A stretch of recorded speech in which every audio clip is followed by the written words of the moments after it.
Khawarij kebalikannya. Kalau orang Khawarij yang dibesarkan itu apa? Volumenya, takutnya. Makanya saking takutnya jatuh kepada kekufuran, dia lari dari kekufuran terjatuh pada kekufuran. Karena saking apa? Takut. Makanya dua model ini enggak boleh ada. Terlalu meremehkan atau terlalu berlebih-lebihan. Yushaduddin namanya. Kalau istilah Nabi kita itu disebut apa? Ekstrim di dalam apa? Di dalam beragama. Maka kita mengambil jalan tengah, yaitu menghadirkan raja, menghadirkan khauf. Nah, ketika kita melakukan ketaatan tadi, yang kita besarkan volumenya apa? Harapnya daripada takutnya. Karena untuk apa? Untuk motivasi kita semangat melakukan amal saleh. Nah, wa yaqlibul khauf idahum bil ma'siyati liyahrub minha wa yanju min iqabiha. Adapun kalau melakukan kemaksiatan, volume yang dibesarkan itu apa? Rasa takut agar berhenti dari dosa itu, lari dari dosa itu, atau apa? Atau dia agar selamat dari azab Allah. Wa qala ba'd ulama yaqlib janib ar-raja' fi hal al-marad wa janib al-khauf fi hal as-sihhah. Sebagian ulama mengatakan bahwasanya membesarkan membesarkan harap itu pada kondisi sakit dan membesarkan rasa takut itu pada kondisi sehat. Kenapa? Karena orang sakit itu kan kondisinya enggak menentu. Sakit itu kondisinya tidak menentu. Maka yang harus dia besarkan di hatinya itu adalah harapannya kepada siapa? Allah. Apalagi kalau detik-detik dia menghadapi sakaratul maut misalkan, jangan sampai takut yang dibesarkan. Makanya terus dimotivasi, diberikan harapan-harapan besar. Tayyib, dibimbing kalimat tauhid, diberikan harapan-harapan, antum akan sehat dan segala macam. Kasih motivasi. Karena dia lagi apa? Lagi sakit. Jangan orang lagi sakit sakaratul maut, enggak neraka ini. Tayyib, atau misalkan dosa antum terlalu besar ini. Antum enggak ada waktu lagi untuk taubat, misalkan begitu kan? Nah, kan orang jadi takut, down. Tayyib. Nah, ketika kalau kondisi sakit yang dibesarkan apa? Harap. Kalau kondisi sehat dibesarkan apa? Takut agar dia tidak menggunakan kesehatannya tersebut melanglang buana melakukan apa? Dosa dan maksiat.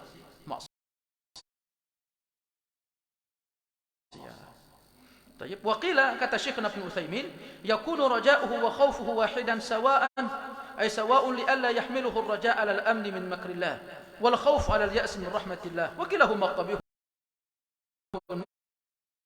muhlik li sahibi. Tetapi sebagian ulama mengatakan bahwasanya antara khauf dan raja itu harus besarnya sama-sama. 50%, 100%, 100%.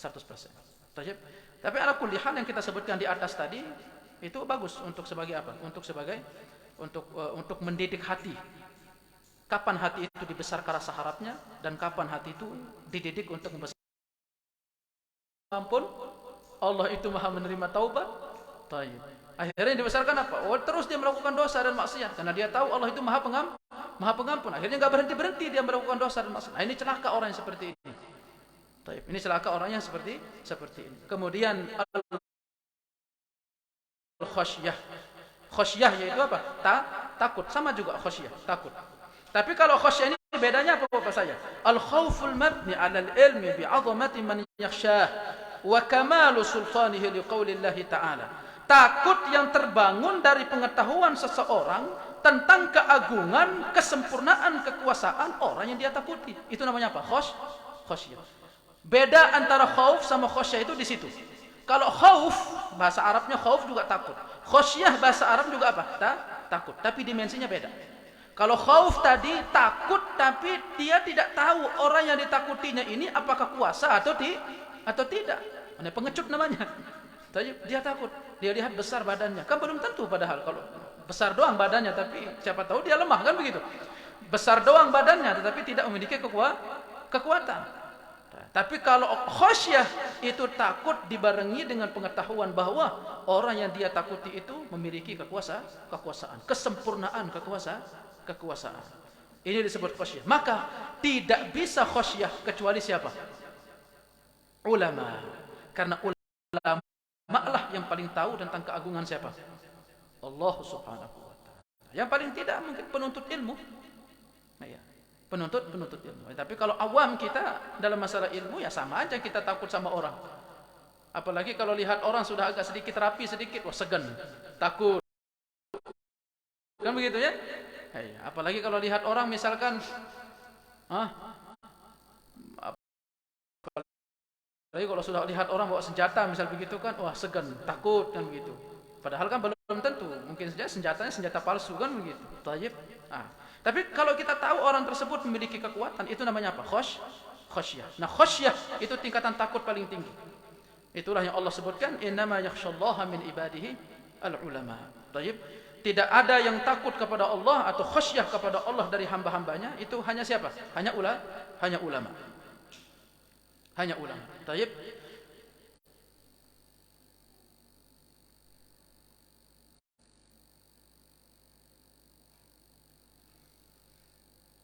Kemudian al-isti'anah.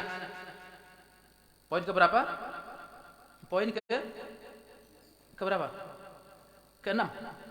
Ya enggak? Isti'anah, minta tolong. Minta tolong sama juga bahasan-bahasan selanjutnya. Ini sama semua nih ibu saya, bapak saya. Tapi hanya beda penyebutan-penyebutan saja. Tapi ini semua adalah amalan-amalan hati, yaitu minta tolong yang mengandung ketundukan, mengandung penghinaan diri, kemudian wa tafwidul amr ilaihi, mempercayakan seluruh perkara hanya kepada Allah Subhanahu wa taala, berkeyakinan hanya satu-satunya zat yang mampu memberikan pertolongan kecuali kepada Allah Subhanahu wa taala. Maka isti'anah seperti ini, minta tolong seperti ini tidak boleh diberikan kecuali kepada Allah. Iyyaka na'budu wa iyyaka nasta'in. Hanya kepadamu ya Allah kami menyembah dan hanya kepadamu kami minta tolong. Maka kami minta tolong di sini kalau diberikan kepada selain Allah maka syirik. Kalau dibarengi dengan tadi, dengan syarat-syarat yang kita berikan. Tayyib, ada penjenis yang kedua, minta tolong kepada makhluk pada perkara yang dia mampu, sesuai dengan apa yang dia mampu. Misalkan, fa in kanat ala birrin fa hiya jaizah. Kalau misalkan dia mampu menolong kita pada perkara yang baik, maka itu boleh. Dal musta'in masyru'atul mu'in li qoulihi ta'ala, sebagaimana Allah berfirman, wa ta'awanu, saling tolong menolonglah kalian, alal birri wat taqwa. Tayyib. Wa in kanat ala itsmin fa hiya haramun al musta'in wal mu'in li qoulihi ta'ala. Adapun kalau misalkan objek yang dia minta tolong itu pada perkara yang haram, maka yang minta tolong dan memberikan pertolongan maka dapat apa? Dosa. Wala ta'awanu 'alal itsmi wal 'udwan. Jangan kalian tolong menolong dalam dosa dan permusuhan. Baik, maka kita lihat objeknya. Pada objek yang yang kita minta tolong. Pada standar dia boleh, maka hukumnya boleh. Yang ketiga yaitu minta tolong kepada makhluk hidup hadir tetapi dia tidak mampu. Kita suruh orang untuk angkat galon, kita tahu orangnya nggak punya tangan. Nah, ini ngolok namanya. Tayyib, ini namanya apa? Ngolok. Maka ini lagau, maka ini sia-sia. Tayyib. Kemudian yang keempat yaitu minta tolong kepada kepada arwah-arwah secara mutlak. Tayyib. Atau yang masih hidup tetapi ala amrin ghaib, pada perkara yang gaib. Tayyib. La yaqdiruna ala mubasyaratihi fa hadha syirik. Pada perkara yang orang tidak mampu untuk mewujudkannya, maka ini apa? Kesyirikan. Datang misalkan ke mbah minta tolong mbah, kasih saya minyak senyong-nyong mbah. Saya jatuh cinta sama seorang perempuan, jadikan perempuan itu jatuh cinta kepada saya. Padahal memberikan cinta siapa? Allah. Makanya dukun itu syirik. Tayyib. Karena akan banyak nanti makna-makna berbenturan yang hanya Allah mampu, kemudian dia mengklaim dirinya bisa mampu untuk memberikan itu. Ya apapun alasannya, apapun alibinya. Baik. Barakallahu fiik. Fahada syirkun li'annahu la yaqila min syakhsin yaqtaqidu anna li haula'i tasarrufan khafiyyan fil kaun. Karena kita tidak mungkin minta tolong kepada dia kalau tidak meyakini orang tersebut pasti memiliki kekuatan luar biasa. Karena berangkat dari keyakinan itulah yang menjadikan apa? Nilai-nilainya menjadi apa? Nilai kesyirikan. Kemudian kelima, minta tolong dengan amal kesoleh atau kondisi-kondisi yang dicintai. Ini kalau bahasanya tawassul. Tawassul dengan apa? Tawassul dengan amal soleh. Allah berfirman, "Ista'inu bis-sabri was-salah." minta tolonglah kalian dengan kesabaran dan dengan salat. Boleh tawassul dengan amal soleh. Kemudian yang ketujuh yaitu apa? Isti'adzah. Isti'adzah ini apa? Minta perlindungan. Minta perlindungan dari sesuatu yang dibenci, dan kita meyakini satu-satunya yang bisa memberikan kita perlindungan, kita berpegang teguh dengannya, itu kecuali siapa? Allah Subhanahu wa ta'ala. Maka minta perlindungan yang seperti ini mengandung makna sangat butuh, berpegang teguh dengannya, meyakini bahwasanya dia satu-satunya untuk bisa memberikan perlindungan, baik untuk masa datang maupun untuk masa nantinya, maupun untuk sekarang, maka baik yang kecil maupun besar. Tayyib, basyarin أو غير بشر ودليلها قوله تعالى قل أعوذ برب الفلق من شر ما خلق قل أعوذ برب الناس مالك الناس إله الناس من شر الوسواس الخناس. Maka jenis yang pertama yang saya sebut, ibu-ibu saya, ini tidak boleh diberikan kecuali kepada Allah. Intinya menghinakan diri. Maka ini permainan hati bapak saya. Minta tolong sama orang, tapi jangan sampai hati itu terlalu ta'alluq kepada dia. Ya sekedarnya sajalah. Makanya termasuk masalah cinta, masalah benci, itu jangan terlalu. Cintalah kepada orang, tapi jangan terlalu apa? Jangan terlalu ta'alluq kepada orang. Tayyib, benci juga sama, jangan terlalu benci sama orang. Yaitu apa? Yaitu minta tolong kepada Allah Subhanahu wa ta'ala dengan apa? Dengan menghadirkan rasa butuh kepada Allah. Kemudian kedua, minta perlindungan kepada Allah dengan salah satu sifat-sifat atau keagungan Allah. Misalkan Rasulullah sallallahu alaihi wasallam berdoa, a'udzu bikalimatillahi tammat. Sifat dari sifat Allah itu apa? Sifat kalam. Aku berlindung dengan kalimat-kalimat Allah tammat, yang sempurna, min syarri ma khalaq, dari keburukan apa yang Allah cipta. Juga misalkan Rasulullah berdoa, a'udzu bi'azamatika an ubtala min tahti. Ya Allah, aku minta perlindungan kepadamu dengan keagungan dirimu. Dari apa? Untuk aku dikuasai dari arah bawah. Dari arah bawah itu banyak apa saya? Dari arah kaki, dari arah kemaluan, itu bawah. Tayyib. Wa qawluhu fi du'ail alam, dan juga doa Nabi sallallahu alaihi wasallam ketika beliau ditimpa rasa sakit. A'udzu bi'izzatillahi wa qudratihi min syarri ma ajidu wa uhadhiru. Tayyib. Aku berlindung kepada Allah dengan kemuliaan Allah Subhanahu wa taala, dengan kekuasaan Allah Subhanahu wa taala, dari keburukan apa yang aku dapatkan dan apa yang tidak aku dapatkan. Tayyib. Nah ini doa, siapa yang mengucapkan doa ini 7 kali pada sesuatu yang dia mungkin idap sakit, maka insyaallah dia akan apa? Diberikan kesembuhan. A'udzu bi'izzatillah wa qudratihi min syarri ma ajidu wa uhadhiru. Baik. Kemudian juga misalkan Allah atau Rasulullah sallallahu alaihi wasallam minta perlindungan kepada Allah dengan doa apa? A'udzu biwajhik. Aku minta perlindungan kepadamu ya Allah dengan apa? Dengan wajahmu yang mulia. Kemudian yang ketiga dari isti'azah ini, isti'azah kepada apa? Minta perlindungan kepada apa? Kepada arwah-arwah atau orang-orang yang hidup yang tidak hadir di depan kita. Tayyib, maka bahasannya sama seperti itu tadi bapak saya, yaitu apa? Ini masuk dalam jenis apa? Kesyirikan. Allah berfirman, wa annahu kana rijalun minal insi ya'udzuun. Tayyib, sesungguhnya ada tayyib rijal, beberapa orang laki-laki dari manusia, ya'udzuna birijal, mereka minta perlindungan kepada sekelompok minal jinni, dari kelompok jin, fazaduhum rahaqa, tidak menambah untuk mereka kecuali apa? Rahaq, rasa gundah gulana.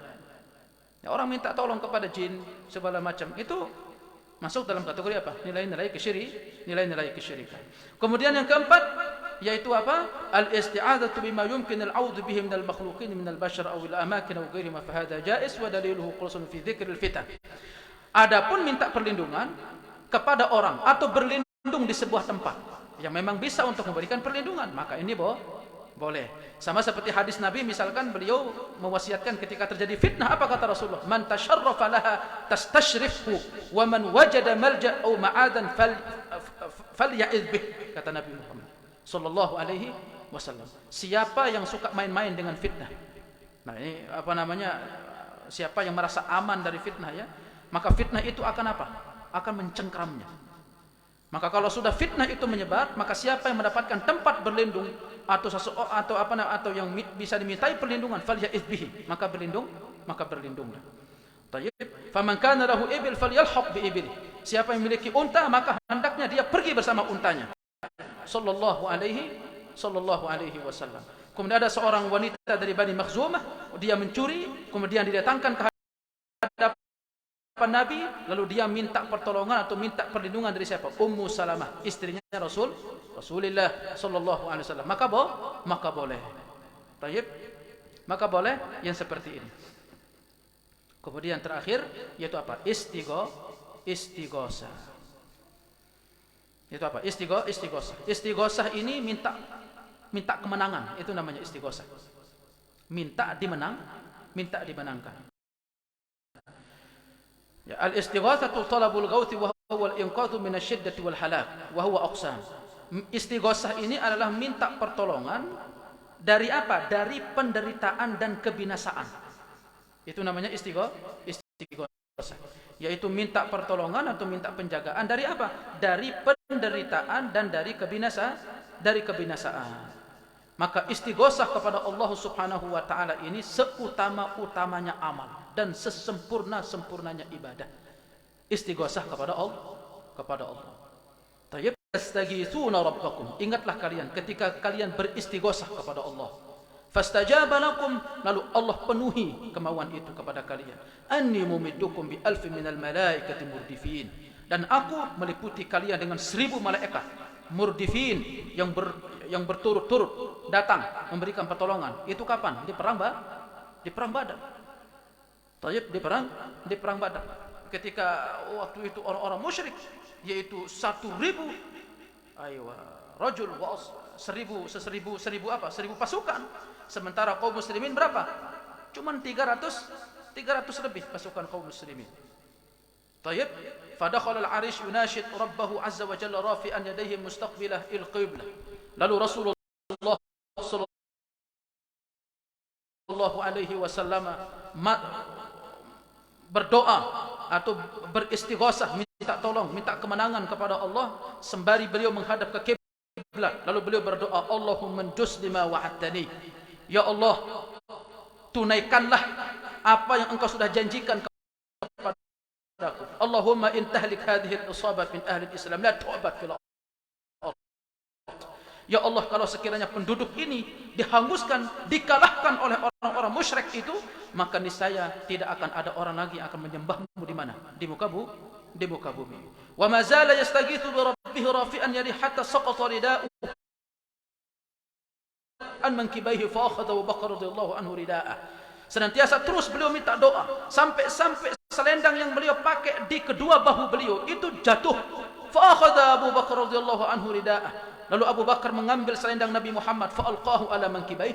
Lalu Abu Bakar memasangkan kembali di pundak beliau, thumma iltazamuhu min waraih. Sambil beliau Abu Bakar memeluk Nabi Muhammad, wa qala ya Nabi Allah, kafaq. Wahai Nabi Allah, cukup untukmu munasyadatak. Yaitu apa? Cukup untukmu permintaanmu kepada Tuhanmu. Fa innahu sayunjizu laka ma wa'adaka fa anzalallahu hadhihi al-ayah. Sesungguhnya Allah akan pasti memenuhi permintaanmu. Maka turunlah ayat ini, umiddukum bi alfin minal malaikati murdifin. Lalu Allah berikan pertolongan dengan mengutus 1000 malaikat untuk menolong pasukan kaum muslimin. Nah, maka kita masuk pada jenis kedua, pada bagian-bagian yang sudah kita bagi tadi, yaitu istighosah kepada arwah-arwah, istighosah kepada orang yang hidup tetapi tidak hadir, merasa mereka memiliki kemampuan padahal mereka tidak memiliki kemampuan pada hak-hak yang itu merupakan hak milik Allah. Fahada syirkun. Maka ini adalah apa? Syirik. Li'annahu la yaf'alu illa man ya'taqid anna li haula'i tasarrufan khafiyan. Karena pastinya orang melakukan itu, dia meyakini bahwasanya arwah-arwah tersebut memiliki kuasa. Makanya Allah Subhanahu wa taala sebutkan, Allah bertanya kepada orang-orang musyrik pada waktu itu, karena mereka meyakini bahwasanya patung berhala, orang-orang saleh mereka sembah di kubur-kuburannya. Apa Allah tanya? Amman yujibul mudtarra idza da'ahu wa yakshifu as-su' wa yaj'alukum khulafa'al ard a ilahun ma'allah. Itu Allah tanya kepada mereka, siapa yang mampu untuk mendatangkan manfaat? Siapa yang mampu untuk mendatangkan mudarat? Yang bisa menyudahi dari keburukan, yang telah menjadikan kalian khalifah di muka bumi. A ilahun ma'allah. Apakah ada Tuhan-Tuhan sesembahan selain Allah? Ya, jangan berikan hak-hak itu kepada selain Allah Subhanahu wa taala.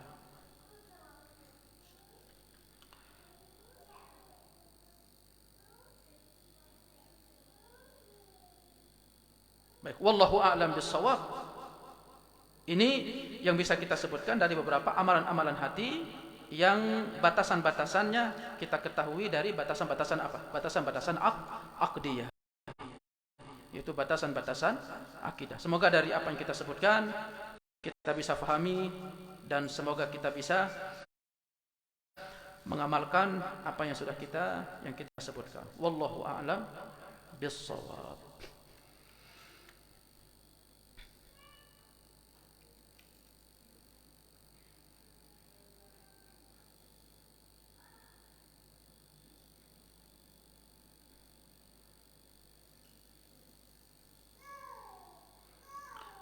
Tayyib. Intinya amalan-amalan kemaksiatan itu baik meliputi bid'ah, dosa, maksiat, tidak boleh tolong menolong. Tidak boleh tolong menolong. Ini hukum asal. Apapun itu bentuknya. Ini hukum asal, tidak boleh tolong menolong. Tadi kita bacakan dari wala ta'awanu 'alal itsmi wal 'udwan wa ta'awanu 'alal birri wat taqwa. Tayyib. Ini hukum asal, tidak boleh tolong menolong dalam perkara yang mendatangkan dosa dan permusuhan. Dosa maksiat, bid'ah kesyirikan itu tidak boleh. Tayyib. Barakallahu fiik. Hanya mungkin ada beberapa kasus-kasus mungkin di lapangan. Sesuatu yang mungkin manusia tidak sepakat di situ. Ya kalau misalkan orang minta tolong minum khamar atau beli khamar, sepakat atau tidak haramnya? Sepakat. Orang tidak akan dicela ketika orang mengatakan, saya enggak mau bantu kamu untuk membeli khamar. Ya atau tidak? Tayyib. Orang juga tidak akan mencela itu. Misalkan orang antarkan saya ke klub malam.